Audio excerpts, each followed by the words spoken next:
Hi, my name is David Bernstein. I am the founder of the Jewish Institute for Liberal Values, and this is the Jewish Contrarians podcast. And this is my partner in thought crime, Brandy Shofutinsky. Hi, Brandy. Hello. So we are going today to talk about microaggressions. Microaggressions, as described by the psychologist Daryl Wing Su, who really popularized the term in a 2007 paper, defines microaggressions as brief, everyday exchanges that send denigrating messages to certain individuals because of their group membership. Now, I first heard the term when my then college freshman received a letter from his college saying, here's a list of microaggressions, and if someone says them and you feel offended by them, you can then report them to something I've now learned is called the B.E.S.T Education and Support Team. And so we're going to talk about these because they're bandied about a lot. They're used sometimes at workplaces. They're used certainly in colleges and so forth. And we want to ask the question, to what degree are these microaggressions real and helpful, and to what degree do they go overboard? Our friends at Free Black Thought just had an article that came out in the journal Free Black Thought on microaggressions by Kim Katiti and Jacob Mackey, and they're friends, good friends of ours. This was great because they gave us some excellent ways of thinking about the issue, and we intend to plagiarize them thoroughly. So thank you, Jake and Kimmy. So it seems to me, Brandy, that microaggressions are yet another example of where there's something that might be useful in the critical social justice lexicon that is blown way out of proportion. So what begins as a useful heuristic, like let's say intersectionality or microaggressions, becomes an axiom that pretends to explain all of reality and is used in ways that actually become quite problematic. It's sort of an example of when you affix to one set of problems, lack of sensitivity, let's say in the discourse, becomes the source of another where we begin to over-police the discourse. So when I was growing up in Columbus, Ohio, let's say in the 1970s and 1980s, and going to school and getting all manner of microaggressions, people saying really insensitive things toward me about being Jewish or whatever else it was, there was very little policing of the discourse in those days. It was sort of laissez-faire.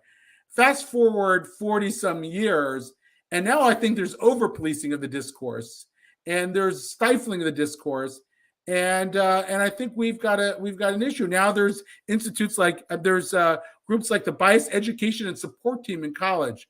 What do you make of the B.E.S.T Education and Support Team? Is that a good thing or a bad thing? I think it's a bad thing. So I think that one of the things that gets ignored when we have conversations about microaggressions is intention, and the other part is resilience, which are two things that I think we have to consider before labeling something a microaggression. So when I first heard the term, and it's been a few years, and I first heard the discussion around microaggressions, a lot of that was coupled with the idea that intention doesn't matter. So it wasn't just someone saying something insensitive. It's that even if they said something that maybe they didn't perceive to be insensitive, the fact that it caused harm, and I'm using that word in lightly here, yes, in quotes, then what they said was wrong. And I think that gives a whole different kind of point of view on how to look at the idea of something someone says that may be politically incorrect, or may just be actually ignorant because they didn't understand the roots of the phrase they used or the term they used to understand that, those weren't really the best word, that wasn't the best word choice. And it doesn't kind of leave room for somebody to be human and to make a mistake and then to learn from it and then correct themselves. So I think having an organization on a university campus where people are supposed to report infractions of microaggressions sounds a little Red Guard-esque to me. Yeah, me too. And I think that distinction you make between intent and demeaning rhetoric. I mean, there is a difference between when somebody says something that they know is meant to be demeaning toward you, and they use a term that they have no idea what it means to you. And that seems like a great opportunity to have a conversation with us. It's a conversation opener, not a stopper. Yet by treating it as an infraction, you're treating it as a conversation stopper. And I think that's precisely the way that this ideology sometimes becomes a very stifling force in race relations, or a stifling force in progress. So what I was hoping we would do today, Brandy, is like usual, put you in the hot seat a bit, but is to go through a list of microaggressions. Now, if you want a list of microaggressions, they're not hard to find. Just Google microaggressions. The first one that popped up for me was at the University of Minnesota. But then I've looked at a few others, and they were almost exactly the same. I think that there might be a few changes here and there. So, Dan, if you would put up the link to the University of Minnesota microaggressions, so people could actually follow along with us if they'd like. So we're going to go through them. And I'm going to ask you whether you think they're a microaggression, or whether you think it's what I'll call a micro-cancellation, or maybe it's somewhere in between. The first category of them is the theme alien in his own land, when Asian Americans and Latino Americans are soon to be foreign born. So the first one is, where are you from? Is that a microaggression? See, this is going to be difficult. I feel like I'm going to answer a lot of these the same way. It could be. But again, I think in order to label it that, you'd have to know intention. And then also kind of go a little bit deeper into who's asking the question. So I wouldn't off the bat say that that's a microaggression. No. Right. My assumption almost would be that it's not, because people see people all the time and ask them where. I ask people who I know are from the U.S. where they're from. It's sort of the first question I tend to ask people when I see them on the Zoom first time. I guess it could be used in a mischievous manner, but I just don't see that as the norm. There's another one on the same category. You speak good English. So said to somebody who, let's say first that this is somebody who clearly speaks like they're born in the United States. What would you say there? And I've seen that used both ways. So I'm sure that many other Black Americans can resonate with my feeling with the people that, you speak so well. That it obviously can be a microaggression. And I think because that behind that phrase, whether it's a compliment or not, I don't know if I would quite say it, there is what sounds like the assumption that one wouldn't speak good English. Right. I mean, it also, it depends on the speaker's intent, I think, behind most of these. Right. So if you know somebody has been, let's say an Asian or Latino who's been in this country for just a year, and they're in your class, and you say, wow, your English is great or really good, I don't see that. You're complimenting them for their mastery of the English language. I mean, even today, I did a podcast with a young man from Vietnam who has never lived in the United States or an English-speaking country. He now is in graduate school in Austria. And I mean, he's 20-some years old, and his English was phenomenal. He clearly had an accent. And at the end of it, I actually said, wow, you're phenomenal mastering English. And I, again, I don't think I was microaggressing. I don't know. Maybe you think differently. No, I mean, and that's, but also I think tied to your intention. So I've volunteered and tutored people who English is their second language learners, and that's a worthy compliment, right? That your English is great. I've gone and spent some time in Israel, and so many Israelis who speak great English are always, oh, my English is really not good. I'm like, no, your English is really good. It's much better than my Hebrew.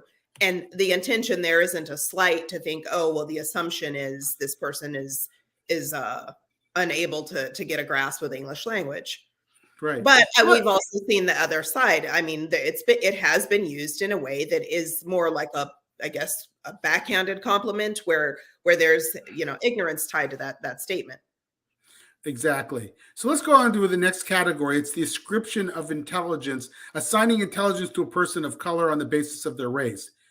You are a credit to your race. Microaggression or micro-cancellation? Microaggression. Yeah, I just don't see that there's a positive use of that. You are so articulate. This might be more complicated.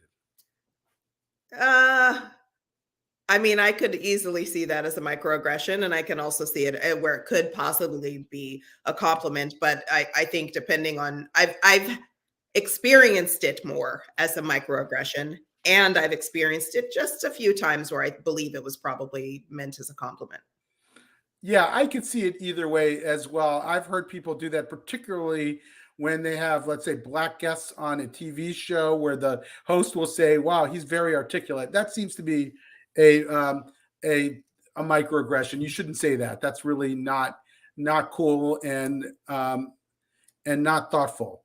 But I could also imagine, you're talking to if I'm talking to a 22-year-old young person and say you're very articulate, that's something I would say to anybody of any race, any class, if I thought they were exceptional for their age. But that's a very specific context. Asking an Asian person to help you with a math or science problem. I'm sorry, microaggression. Do you think so? Ending, if they have great grades, if I'm sitting in class, and somebody has a great grade and they happen to be Asian, and I'm asking them to help me with math or science, it's, is most likely not because they're Asian. It's most likely because I know they have great grades. But right, exactly. Probably. So again, there's a little right. Color blindness, statements that indicate that a white person does not want to acknowledge race. So when I look at you, I don't see color. I don't think that that's a microaggression, even though I disagree with that phrase and that thought process. Right. Another one is America is a melting pot. I don't think that's a microaggression. I think that that's actually generational, which is an interesting thing. So I remember when, I'm born and raised in Southern California, even though I live right outside of Philly now. When I was in school, that used to be kind of a mantra as a form of acceptance and tolerance. I saw it shift as I got into older grades to know America's more like a mosaic instead of a melting pot, so everybody isn't kind of blending into one. So I don't think that is I wouldn't categorize that as a microaggression. Yeah, and it's also a question is whether it's true or not. Like it can be an assertion of what's happening in American society. Is American society actually melting identities together? Are we all becoming sort of a brownish color because that's what's happening through intermarriage and the like? I mean, that can be a statement of a claim made that you could argue about. So some people will say, no, it's more like a stew. And some people will say it's a salad bowl, whatever. But I can't imagine that being a microaggression. I'm going to call that a micro-cancellation because I think it's used to shut people down. It's used to say that you're not allowed to talk about color blindness. You're not allowed to assert that color blindness is, and there are different, I think we also, Brandy, tell me what you think of this, mean different things when we use the term colorblindness. I just read an article by Coleman Hughes not too long ago, who's a young African-American thinker and writer, who said that he believes colorblindness is a great aspiration. So when he uses the term, he's not saying literally that I don't see color now. It's something that we aspire to. What do you think of that? I disagree. I don't aspire to colorblindness. I think that the goal to me isn't for people not to see color. It's for people not to treat others poorly because of their color. And those are different things. And there's a real specific reason that I feel this way. I think if you're not acknowledging somebody, and when I'm saying color, I mean their heritage, their culture. Mm-hmm. When I talk about that, I want people to see mine because it also impacts certain things in my behaviors and my communication style. So if somebody isn't taking that into account, they may misinterpret what my meaning is and my intention, which I think, intention is important to me. And part of that is heritage and culture. So if somebody says, and we've seen this in education, so where people from a particular background, for them, a younger person doesn't look an older person in the eye. It's a sign of disrespect to look them in the eye. Well, in other cultures, not looking someone in the eye is a sign of somebody being dishonest. Well, for people who don't see color, they're not necessarily going to take that in contextualize the intention, which I think is important for communication. Got it. Next category, criminality, assumption of criminal status. A person of color is presumed to be dangerous, criminal, or deviant on the basis of their race. First example, a white man or woman clutching their purse or checking their wallet as a Black or Latino approaches or passes. That's a macroaggression. That's a macroaggression. Yeah. It's pretty obnoxious and mean and racist. There's a couple others here, but I actually think that they're all pretty much either micro or macroaggressions. Okay. A denial of individual racism, a statement made when whites deny their racial biases. I'm not a racist. I have several Black friends. I think that the first part is obviously, to me, it's a micro-cancellation. I don't think that any individual has to take on the burden of being a racist because society wants to portray them that because they belong to a particular group. I don't think it needs the second sentence as a qualifier. You could also not be a racist and not have any Black friends. Possible. That's true. That's true. But I've always felt that it's always viewed as a category of racism to say I have Black friends or I have Jewish friends or whatever. But I've always felt that was actually an okay thing to say. I mean, obviously, somebody who's a total racist and probably doesn't have many friends that are Black or Latino or whatever. They might. They might. But it does actually. It actually affects my attitude toward them to a degree. They don't, there's a certain kind of racism that they're not practicing by having friends of a different race. So, okay. So, also this next one is on the same category. As a woman, I know what you go through as a racial minority. How would I categorize that? Kind of silly. Is that one? Yeah, I think that's probably, I think that because the assumption then is that racial minorities and women have to carry on kind of the cloak of victimhood and we've been oppressed. And gender and racial and ethnic identity are different. Yeah, that's sort of the whole Karen thing, right? Where there's a white woman is characterized as a Karen for being and professing empathy and so forth. And I just think I don't like the portrayal of white women as Karens. I think it's dehumanizing, and yet it's being done by a lot of people in this discourse. Okay, the next category, myth of meritocracy. Statements which assert that race does not play a role in life successes. Quote, I believe the most qualified person should get the job. That's listed as a microaggression on the list? It is. No, that's ridiculous. Yeah, so I'm going to go with micro-cancellation. I think it's a little bit bigoted. So the assumption then is that the most qualified person couldn't be from a racial or ethnic minority or an underrepresented group. That's right. Everyone can succeed in the society if they work hard enough. That's another one under the same category. I don't think it's a microaggression. I think it's a little bit slightly ignorant, but I don't think that it's a microaggression. Agreed completely. All right. Next category is pathologizing cultural values, communication styles. The notion that the values and communication styles of the dominant white culture are ideal. Asking a Black person, why do you have to be so loud? Just calm down. What? Sorry. I think that's probably not the smartest thing to say. I don't know. I think that's ridiculous. I can't imagine somebody. I mean, I guess right. I say it to my kids. Yeah. But I would not say it in the workplace to somebody, whether they were white, Black, Latino, whatever. I just wouldn't ever say that. So I don't know if that's realistic. To an Asian or Latino person, why are you so quiet? We want to know what you think. Be more verbal. Speak up more. Speak up more might be a more reasonable way of saying that. Yeah, I think that's also that's on the border a little bit to me. Yeah, I mean, you could be playing into the stereotype of the person, but then again, there might be a way of saying that where it wouldn't appear so insensitive. Hey, we'd love to hear from you more. Would you like to add to anything to the conversation? Again, that's where somebody could easily weaponize that and make it into a microaggression. And one thing about these microaggressions is they're so subjective often that you can accuse the person of either engaging in a microaggression for saying something like, "Hey, we'd love to hear from you more," or not saying it, because by not saying it, you're rendering them invisible. You're erasing them. Okay, so another one under the same. Speak up more. Dismissing. Okay, I think that's sort of repetitive. All right, we're going to go to the next one, which is a second-class citizen. Occurs when a white person is given preferential treatment as a consumer over a person of color. Person of color mistaken for a service worker. That's a microaggression.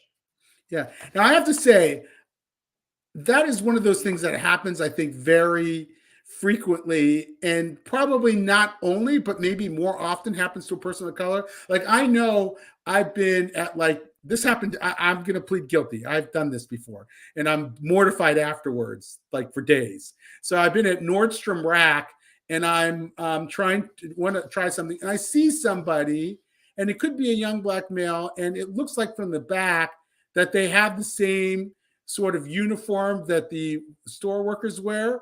And so I say, "Excuse me, can you help me out?" And of course, it's just the customer. And then I'm mortified.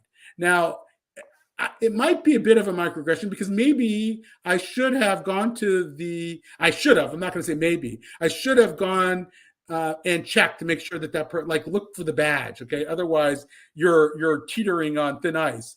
But I don't know. Like, is it what my example, is that a microaggression? You can be. I don't think that would qualify, because the intention isn't, I'm going to choose this person or make the assumption that this person is doing this. I mean, anyone who has on a red shirt in Target, I'm asking, can I get some help? Right. So that, I mean, it depends. But I think that this is a very common experience that I've had as a customer in a store, or patron in a store, where I'm clearly not wearing the uniform of the people that work there, like, clearly. Right. And that's super insensitive. I'll go with microaggression on that. A little harder, because also it might be the person's age, which you're also reacting to. Like if it were an older person who was standing at Nordstrom, I might not have thought that they were an attendant. So, all right, let's go to the next one. Environmental microaggressions, macro level microaggressions, which are more apparent on systemic environmental levels. A college or university with buildings that are named after white heterosexual upper class males. I don't think that that's necessarily a microaggression. I think that there's, again, so much of these it's the context. So you go to a particular university in a particular city, and a lot of the buildings are going to be named after people that had something to do with the establishment of that institution. Now, can we talk about making that stuff a little bit more inclusive? Of course. Should it be? Of course. But it's not, to me, intention matters here. Right. Yes, I think that's right. Many long-lived organizations and institutions have buildings named after white people who gave money, and understand. And we can diversify that without actually destroying the legacy of the institution or the person who gave them the money to help people study, or maybe establish a scholarship fund as well. I mean, there's a lot of good things that people can do with their name on them too. I think it's also how I would define a microaggression, the intention there is to exclude or to demean. So to assume that because this university that, has these buildings named after these people, that their intention was to exclude, or their intention is to exclude today, is something that I disagree with. I think that jumping to that conclusion is a bit of a leap. Right. So I'm going to jump over these, because a lot of these are just like, okay, overcrowding of public schools. I mean, I don't even know why you'd include that as a microaggression. You can argue that it is a systemic injustice, or you can argue that there are other factors involved, but I think that's a whole different issue. Okay. How to offend without really trying is the next category. Indian giver. Yeah. No, I mean, I think that reading through that they're definitely microaggressions, and they have context in there where certain things were said in a certain time, and it was okay, and now maybe it isn't so much okay to say, depending on what what the statement is. If we Right. if we sat down and watched the Jeffersons or Sanford and Son today, or in living color, like the younger generations would be outraged. Right. Right. That's so gay. No, that's a We micro. shouldn't say that. Yeah. No. I Jewed him down. Should not say Right. that. Yeah. I was in when I was in high school, a young African-American male in my class said that. And it was very plain to me. He had no idea that he said something offensive. And if I reported him to the B.E.S.T police, whatever that's called again, I forget what we're, the B.E.S.T are the Bias Education and Support Team, which didn't exist then, it would have been a joke. I mean, he wouldn't have, that would have gotten us nowhere. And I think that that's what this risks. It sort of criminalizes, so to speak, behavior that's an opportunity actually for people to have conversation around. Yeah, and I mean, but I will say these statements, these phrases, because they were used so often during a certain specific time period, a lot of people may not even know where they come from and that they were in fact bigoted statements. The last one that's on there, we got gypped. I believe Whoopi Goldberg just apologized for using that. A lot of people don't understand that it was used as a slur against Roma people, gypsies. And like people don't even necessarily know where they yeah. So we should educate them on that. We should. Yeah. That's right. It's not cool to do that. Imitating accents or dialects. This is very interesting. So last Friday, or last week sometime, I was in Brooklyn at this Jewish community center that is mostly for Russian Jews, and the CEO is a Russian Jew, and the development director is a Russian Jew. And we started, or actually not a Russian Jew, he's from Moldova. And we started talking, and I started sort of imitating Natan Sharansky in a very respectful way about what he said in my book. But I used his accent in a way, or I tried. I probably not very well. And they started laughing, saying, "It's okay if you imitate the Russian accent for us." I was like, you just got me, microaggression. But again, is that a microaggression or not? If someone's doing that to make fun of someone, of course. If people are doing it because, I short story, Dimitri, when my oldest son, when he was in the army, the Israeli soldiers he was serving with would ask him to do their accent, and then they would try to do his. And I mean, they're joking around and trying to imitate each other's accents. Obviously, that's not a microaggression. I think but I will say, my late mother-in-law and I, we would be shopping, and if we were standing apart from each other, and she spoke Russian as her mother tongue, and she had a very heavy Russian accent, I would see people try to make fun of her accent and imitating it to make fun of it in a certain type of way. Obviously, that's uncalled for, and that's a microaggression.